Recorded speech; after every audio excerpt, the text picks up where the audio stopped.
up, everyone? Surprise! Oh my God, I don't know how I feel sitting here right now. I am going through all sorts of emotions because this year has been a whirlwind, honestly. The last time we spoke was me dropping this news on you guys about my pregnancy and me being pregnant. Who saw that coming? Even I did not see that coming. 2025 was that plot twist that I literally sit and I'm like, what a year difference can make, you know? This time last year on the podcast and this time coming back again, you know, right before the end of the year, just to literally let you guys know that I'm back at work. My name is Toke Makinwa. Welcome to TokeMoments. If this is your very first time of watching it, I'm a new mom. Hi. Where have you been all my life? We've been through different seasons, different phases, different eras. And as you can see, I feel like I feel brand new. I look brand new. I sound brand new, but for the cold. I cut my hair to twin with my daughter, and just coming back on this episode, I want to catch you guys up to speed on what my life has been like in the last 3 months. I welcomed my daughter to this world in the month of August, and guys, when I tell you that motherhood is one of the best things that ever happened to me, you know, and I know there are people out there who don't necessarily want to have babies, you know, because they just don't want to have kids. And this is not a video trying to convince you. This is me speaking from my own POV, as they say on TikTok, POV, right? So recently becoming a mom has definitely changed me in so many ways. The very first thing that stood out to me is the fact that my child is healing my inner child. I don't know how to explain it. Just drops mic, you know. Just watching my child grow each day is healing parts of me that I didn't even know needed healing, you know? And it now makes sense to me. You know, I always am big on telling you guys on the pod that life is lived forward and understood backwards, yeah? What does that mean? It means that, you know, sometimes you find yourself in seasons and you don't even know why that season is happening. Right now, looking back on the year, I know why my pregnancy was kept as quiet as it was. I know why my pregnancy journey happened the way it did, because I felt like I needed that time to connect with me. And I'm only seeing why now, just because of how patient I am with myself, with my child, with my mental health. It is one of the Honestly, pregnancy on its own and delivery deserves its own video, right? Its own session. And I don't want to do it alone. I want to be able to do this with someone who has recently just become a mother. So that would come, you know, don't worry, we're just teasing, putting our, you know, foot in the water and letting you guys know that I'm back. So 3 months review. My daughter, it feels really great to say that. Legacy, my daughter is the funniest person that I know. Honestly, every day she downloads a new version of her. Honestly, she goes to bed and I think at night there's a new version that is being downloaded because you never know what to expect with a newborn. I would say that, you know, one of the things that has helped me as a newborn, as a new mom, not a newborn, is literally accepting help. Sometimes, you know, we're used to doing things by ourselves. Sometimes we don't like to even ask for help. Sometimes we feel like we're going to be a bother. Sometimes we just feel like, you know, let me just do it. Let me just do it. Motherhood will humble you. Motherhood will teach you that you can't do this by yourself. 24 hours is barely enough. Honestly, I think the first thing that hit me was, you know, the sleeping at night and the lack of sleep. My word. So this tiny human comes into my world. She doesn't know the difference between night and day. She sleeps when she wants to. She wakes when she wants to. And like clockwork, during the day, she sleeps throughout. You know, first 4 weeks, first 8 weeks, sleeping pattern. And at night, it's like there's some spirit that says to them, this is your day. There's no wink of sleep. Like literally, started waking up every 2 hours to feed. That is the ghetto, guys. That is the absolute ghetto. And please don't let me start on this breastfeeding thing. I don't know, you know, I've heard, breastfeeding is not that easy. It can be painful. Your nipple can crack. Nobody prepared me for the shock, the pain, pumping. face. Oh my God. You literally feel like a cow. Like the sound of the thing going zzz, and you're just literally feeling some suction, just pulling out your nipples and pulling it out, and it's so painful, and you're just like, what the hell is going? You're dealing with lack of sleep. You're trying to feed this human because, you know, someone somewhere said liquid gold. That's what they call breast milk is in. And, you know, it is what it is. They're right. It's healthy. It's the best solution out there. Babies, you know, who are breastfed, they always say, you know, get nutrients that are better. No one is here to dispute that. But no one also talks about how hard it is when your own body and your output is not giving what it's meant to give. That thing messed with my mental health. I think I was borderline I don't even know if it's postpartum, but I just know that I was crying all the time. And this thing called algorithm is so annoying because how is it that when you're thinking about something, that's all you start saying on your phone? So imagine, you know, thank heavens, the cholesterol that comes out first. My baby had that. Look at us. We're so grown on this podcast. Look at what we're talking about. Cholesterol. Wow.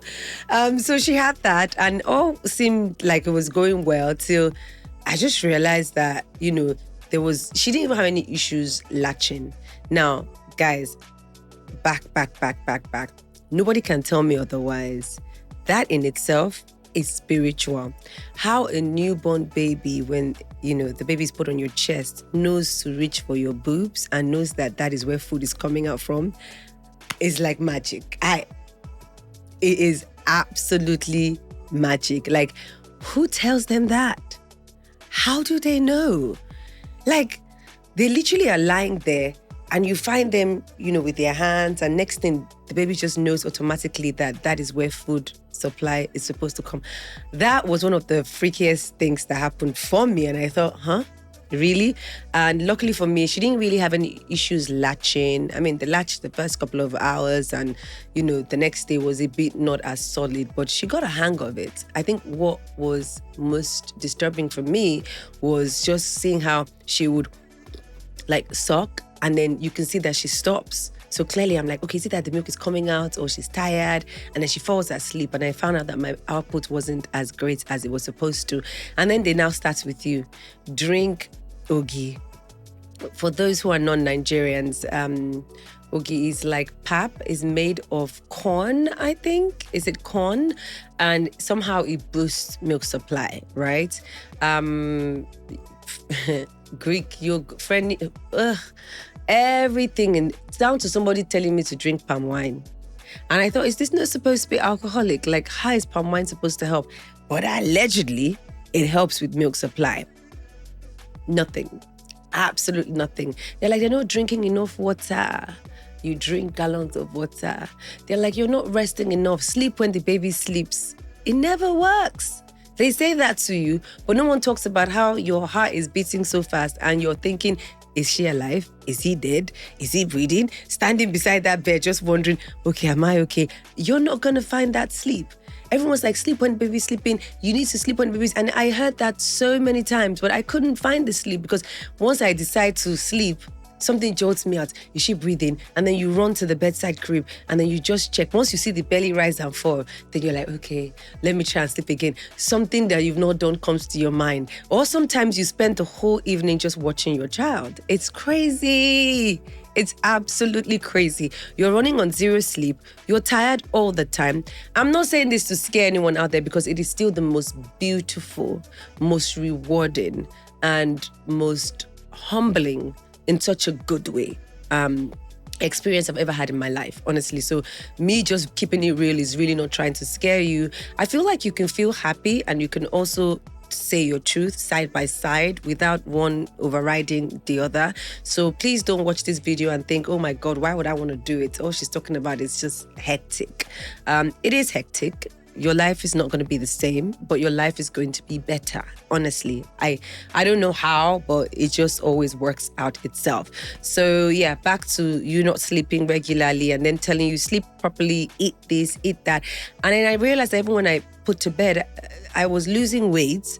But then the breastfeeding journey makes you add more weight because you're out there eating the cookies. There's no cookie in this world, breastfeeding cookie, that I do not have. Everybody has a remedy. Everyone and their mother and their father and their aunties and their uncles will definitely send you a message on what they think you should be doing and how they think you should be putting your breast. Then I bought all those things that warms the breast, and I can't remember the name now. Mom Cozy has it. It's like a massager, a boob massager. It's supposed to massage. It also gives you some heat, or the cold ones that you put there just to try and see if the flow, or the ones that will tell you to soak washcloth in hot water and then use it to press your breast. There's nothing I do not do. That thing is crazy. Honestly, I just feel like some people just have great output and some people just don't, honestly. Because if I look around me, my younger sister breastfed for the longest, and I'm looking at her, I'm looking at my boobs, I'm looking at myself, I'm feeling like, why am I failing at this? Listen, I learned the hard way, not the hard way, but I learned after a while that a well-fed baby is ultimately the result you're looking for, right? So if that's your position right now as I'm talking to you, if you find yourself struggling with breast milk output, just go on formula, honestly. As long as that baby is feeding, sleeping, the diapers are full, they're healthy. Look at the things I'm talking about. Wow. You're perfect, okay? So I also wanted to share with you guys like my most used product as a first-time mom. I know I did videos telling people not to tell me, don't buy too much, because I thought it's none of your goddamn business. It's my money and I can buy whatever I want to buy for my child. That being said, I would encourage that you also go out there and do. If it's your first time as a mother, no one should tell you how much or how little or try and quantify what it is you're doing for your child. We all learn the hard way, but it's worth the learning experience, right? The amount of things I bought, half those things, the babies don't need them. They honestly do not need them. I will try and streamline to you in this video the things that are essential that I think that every new mom should have, okay? Because they're just essential. Now, every other thing, you can, but in their first 2 months, going to 3 months in their life, they really don't need much. People said that to me too, and I argued, and I was like, what the hell? What do you mean? What do you mean? Let me fill my cart up and check out. It's none of your business, And, I'm learning the hard way. Would I do... they always say this thing, that it's always your first that gets the best part of you. That when you have a child again, you just be like, slug it on. Come on. I've done this before. I'm expert at this, and I don't need anyone to tell me. So I'm just going to delve into the 5 most used products. And I think they're essentials that every mom should have. I'll start with number 1. For me, swaddling helped me. Swaddling helped me get better sleep, right? Swaddling helps the baby with the reflex, because once they do that reflex thing, they wake up. And once you put the baby down, if you want them to sleep for longer, you're going to have to swaddle or a sleep sack. I will not lie. That was a game changer for me. I started saying, in the beginning, I was worried, like, oh my God, is it too tight? Is the baby going to suffocate? Maybe the first couple of weeks I wasn't into swaddling because I was just like, They say don't put anything in the bed with the baby. Let them sleep on their backs.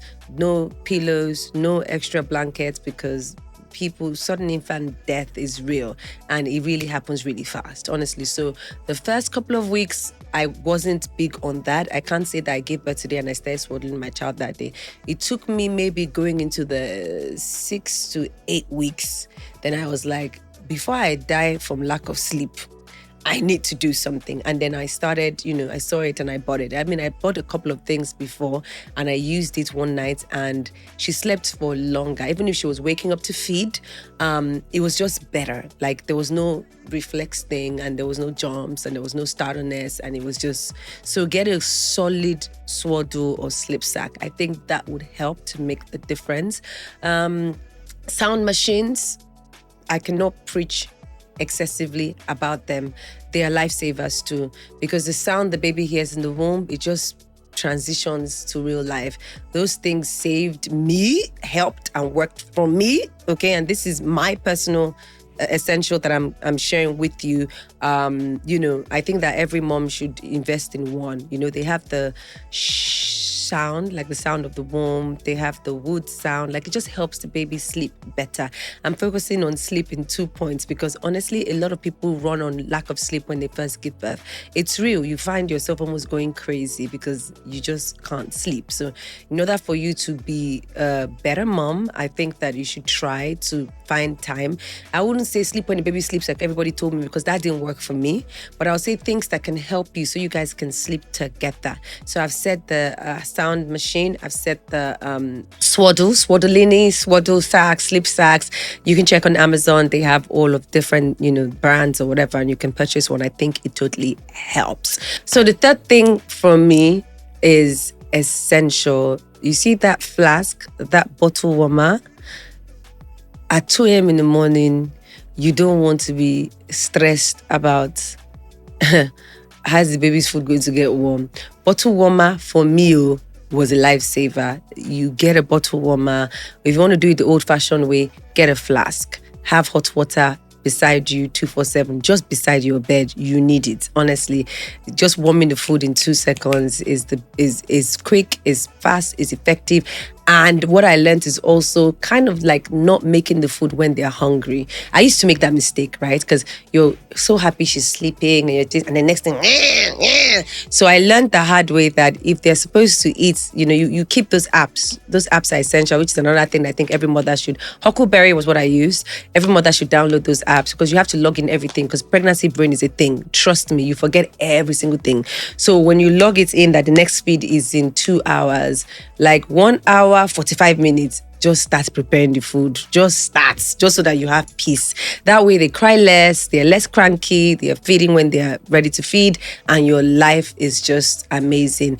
This thing they call diaper warmer, I don't believe in it, honestly. I think that rather than that, gets the but I did not invest in a diaper warmer because I felt like, a lot of people thought, it's just easy because the diapers are warm, and I'm like, the earlier the baby gets used to the fact that it's cold, honestly, the better for everybody here. I did not get one, okay, but I know a lot of people rave about it. And if you've used it, you can write in the comments and share with people. I didn't use one.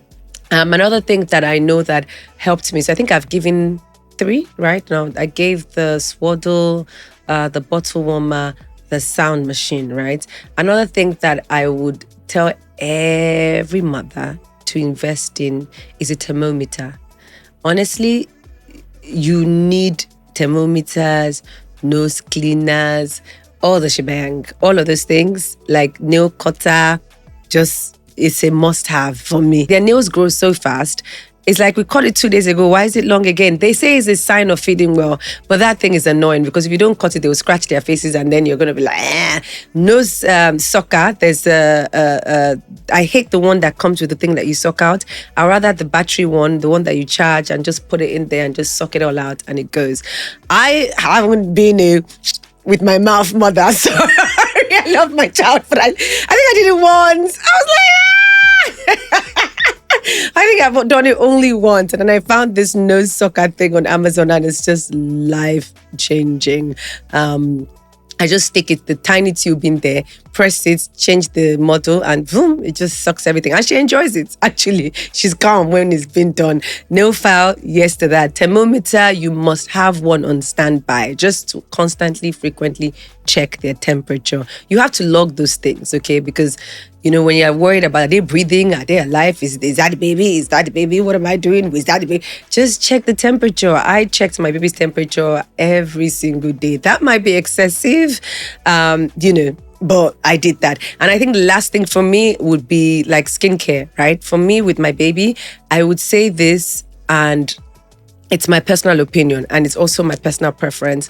I preferred baby products, more European-based baby products than American. I don't know why. I just feel like European baby products broke down the ingredients more. They are also safer because you find that some things are not, they'll say this is eco-friendly and then if you read some ingredients, I just always found out that, American ones were not as detailed for me than baby products made in Europe. Like I would stake my life on the Mostellas, on the Wiledas, on the, I would stake most of the things that I bought from America.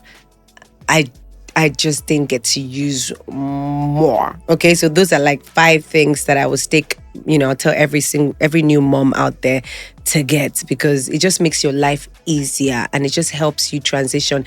It's a journey, honestly, and it's one of the most beautiful, most challenging, most rewarding, you keep every night before you go to bed, you mark your own script. You ask yourself, how did I do today as a mom? Was I great? Was I patient? And these babies actually feed off your energy because their brains are not developed, and they watch every single thing. Honestly, they feed off energies. They know when they feel safe. They know when they should be. It's so weird. I can't explain it, but they do. So take care of yourself as a mom. You can't pour from an empty cup. Ask for help. It's the most important thing.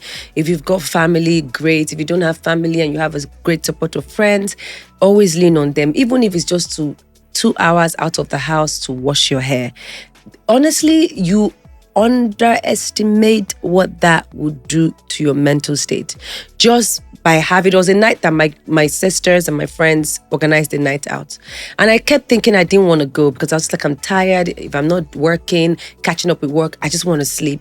And I decided to go. And if you know how the next 3 days made me feel more alive than I've ever been this year, trust me, take the help. Ask for the help. And if you're going to visit people at home, honestly, there's so many things that's going to be another video. Like if you know someone who's just giving birth, how you can be a great support and support to them. I would definitely be having some guests who've also just had babies, and we can talk about it, because sometimes people just feel like when they visit you, the best thing they're coming to do is to help you carry the baby. That's the list of the person's problems, honestly. Sometimes they just really want to just hear you talk about nothing that is in front of them. Like, talk about things that are not their current situation, right? Sometimes do the dishes, sometimes help out with a meal, sometimes fold clothes. Like, it's not always let me carry the baby. They don't have any problems with that, honestly, and they're not going to ask you, right? We live in Nigeria, and I know that a lot of people have easier access, I would say, to help, which is, getting a nanny or basically having, family over that you trust with your kids, which is great, right? I know that people out there that would think that, my kid is probably being raised by nannies. My daughter does have 2 nannies, but I do the baths. I bathe my daughter myself. I enjoy doing it, honestly, and I just don't think I trust anyone yet to do it for me. So, yeah. And of course, another tip I'll drop before I sign off this: do not underestimate the power of TikTok. Shout out to TikTok. Listen, 2025 mothers, we are raising our children on ChatGPT, TikTok. Just search mom content on TikTok. There's everything you're looking for. People are wilding out there. People are sharing tips. People are building communities and circles. It would help you.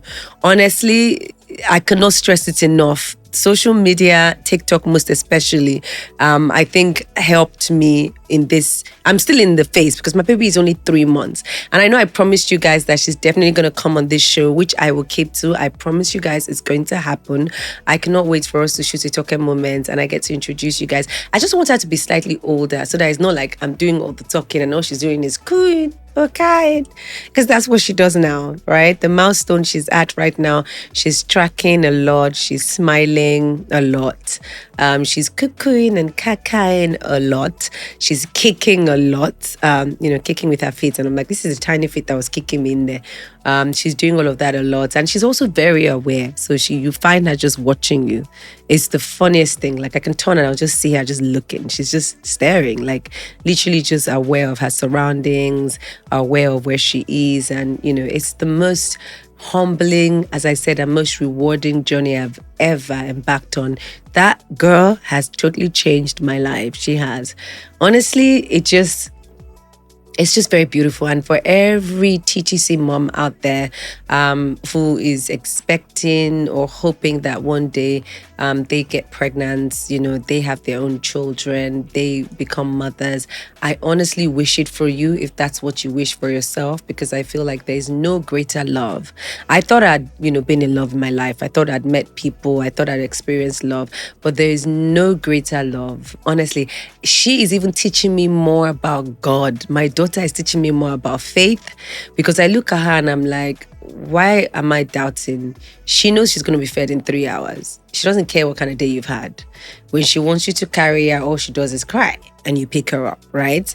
And she just is trusting, just knowing that you're not going to harm her. And the 3 things I'll end with is how my faith has now been defined.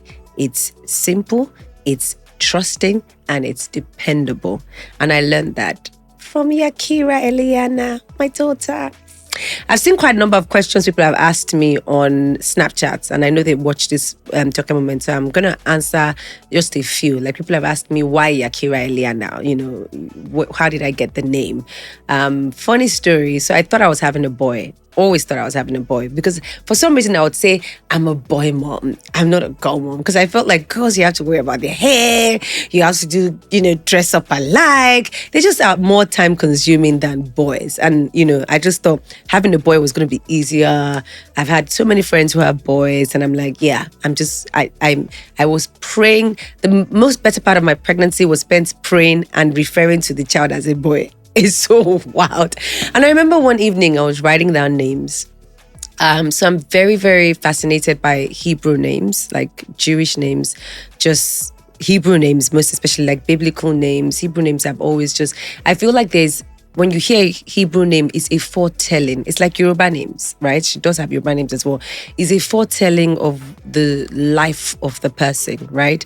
Biblically, people named their children and they went on to become what the names were, if you know what I mean. If you read like your popular stories in the Bible, you hear her, Naomi changed her name from this to that because she believed that her name should be this. Or Jabez, who was called Sorrow from when he was born, and his life took that trajectory. So Hebrew names for me has always been a foretelling of like the future of the child. So I've always been fascinated by them. I've been writing this since when I can remember that I wanted to name my kids. I've written so many Hebrew names that I wanted from the Bible, and I was so sure that, it was going to be one of those. And I'd written all these boy names out, right? I'm not going to share the Hebrew name for the boy, because who knows, in another 2-3 years, maybe there'll be a boy and I can name him that child and that name, and I don't want all of you guys knowing already. But so I had all like 8 names for a boy, and then I remember the spirit whispering to my ear, what if this is a girl? And I was like, I actually don't have one name. Like, I don't have a girl name. I can't think about one right now. And I don't know where it came from. So I think it was probably divinely sent to me. I just know Yakira Eliana. I think I also looked up, I had said, since the boy name was starting with a Y, I wanted to try and, synchronize. If it's a girl, she will also be a Y, right? And I remember going through the Y names in Hebrew for females, and I saw Yakira, and it stood out because of the meaning. Yakira means precious, it means beloved, and it means of great worth, right? And when I saw it just beside precious, beloved, of great worth, I thought to myself, this registered. So I wrote it down. And then I saw Eliana, because I like to hyphenate names, right? And Eliana means my God has answered. And she was definitely something I was praying for. So there you go. That's how Yakira Eliana came to be. And then what I did was transfer all the Yoruba names I was given to the boy. I just transferred it to her. So she's called Olakiton. She's called Anoluakpo. She's called... what's wrong with me? How can I forget all my daughter's names? Ikeoluwa, I'd written that name down. Anoluakpo, Ikeoluwa, Olakiton, Adunla, all of that I'd written for a boy. So I just said, well, if it's going to be a girl, this one name, Yakira Eliana, and I would share the Yoruba names. And that's how it came to be. I think people have been asking me to do like, a birth vlog. What was actually childbirth like? And I feel like that alone, it's a video that I would do, and I want to do with someone who's also experienced it, because there are certain things that I need to share and say that's like, yo, wow. But it's coming. I mean, TokeMoments is back. I missed you guys. It's been a whirlwind of a year. I've been off the podcast more than I've been on, for good reason. But now I'm back and I'm kickstarting this festive season, feeling very festive, because there's a lot of first happening in my life, guys. It's my first Christmas as a mom. It's my daughter's first Christmas. This is my first episode from coming back again. Need I say more? Thank you guys for watching. Remember to subscribe to my YouTube channel. And of course, guys, TokeMoments is back. Okay, we're going to enjoy this festive season together. There's so much that's happened this year. I want to do like a rundown of the year. What did I miss? Because I was pregnant. I need someone to tell me all the things that happened this year. Honestly, I'm just trying to come back and immerse myself back to society. But I missed you guys. Thank you so much for holding it down. I saw all your prayers. I saw all your messages. I'm super duper excited. This is the best times of my life. I kid you not. I'm honestly having a ball through life, being a mom and embracing this era, because you never know, you got to live in the moment and immerse yourself in it and just be grateful for every single thing. Like, I know how last year I would say things like 2025, I just want to experience the type of year that would make me say at the end of the year, what a difference a year can make. And guess what? That's exactly what my life was like this year. What a difference a whole year, 365 days can actually make. Get out of here, guys. I'll catch you guys on the next episode of TokeMoments.